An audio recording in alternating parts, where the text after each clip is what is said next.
Hey everybody, Justin here. In these unsettling times, I've been listening to a lot of podcasts, and one of the shows I've been really enjoying is Noah Kagan's podcast. What's up, you sexy listeners? It's your boy 5-Star, aka Rabbi Can't Lose, aka Noah Kagan. And this last episode he had was particularly good. It's with... And right now I'm bringing on Aswath Damodaran. I really enjoyed it. I got a lot out of it. I think you should listen to it. But the last question they talked about, I differed a little bit, and so I thought it'd be fun to make a quick video. This is the section that I don't quite agree with. See is the opportunities for people out of jobs, or more specifically, small business owners. So if someone today is saying, I want to create my own business, I want to make my own damn job, I want to be recession-proof for the future, you know, what opportunities are you seeing?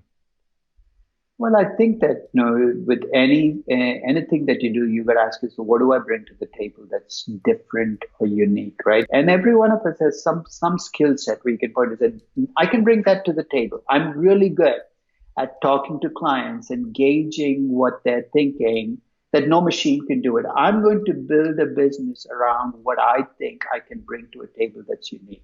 Because we're all born with a gift. And I think if you can discover what that gift is and kind of build your next job, even if it's not a business of your own, around that gift, you're less likely to be outsourced. Now, it's not like I disagree with this idea that we're all unique, that each of us has something unique inside of us, that the way we're built is different than anyone else, that all of us are special. I don't disagree with that necessarily, but from a market perspective, it doesn't really matter if you're unique. Let me give you an example. Let's say that I am the best mouth trumpeter in the world. Now, whether that's true or not, it doesn't matter. Let's say I'm the best. That's what makes me unique. That doesn't matter from a business perspective unless people are willing to pay me for my mouth trumpet. A better place to start is to observe where people are spending their money right now. Not like your best guess, not prospecting or where you think it might, what might be big in this recession. Where is there evidence right now? And I think Noah's actually been thinking about this because he's been tweeting things like this. Amazon's top selling books right now are children's books, coloring books, and also looking at the list, home education books. This is demonstrated demand. This is where people are spending their money right now. And ideally, you want two things. First, you want to be able to catch these trends right as the wave of demand is growing. You don't want to catch it too late because by then, everyone's already figured it out. For example, a lot of people are buying Zoom stock right now. They've figured out that a lot of folks are using Zoom, so I'm going to invest in Zoom. You've got to catch it when you're starting to hear about it in Slack groups, in forums. Look for evidence where lots of people are starting to buy something, asking for alternatives to a more expensive product, looking for another way of doing things, looking for ways of combining lots of products maybe into one solution. Those are the kinds of things you want to observe before too many other people do.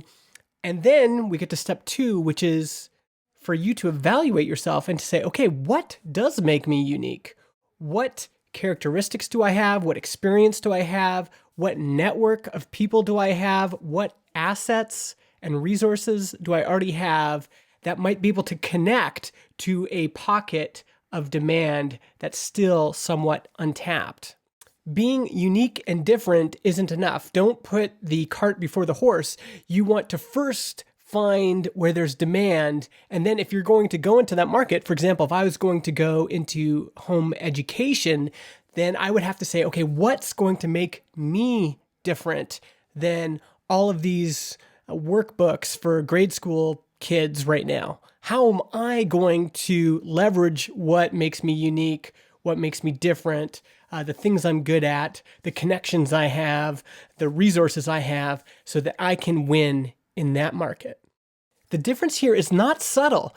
This is not about you saying, what makes me unique? I'm going to take my mouth trumpeting and go out and find a group of people that want it. That's going to be so difficult. you might be looking forever for a group of people that wants, this particular skill that you've identified that you think makes you really unique. Compare that to observing the market, observing what they want. What's the market pulling for? Where is their demand?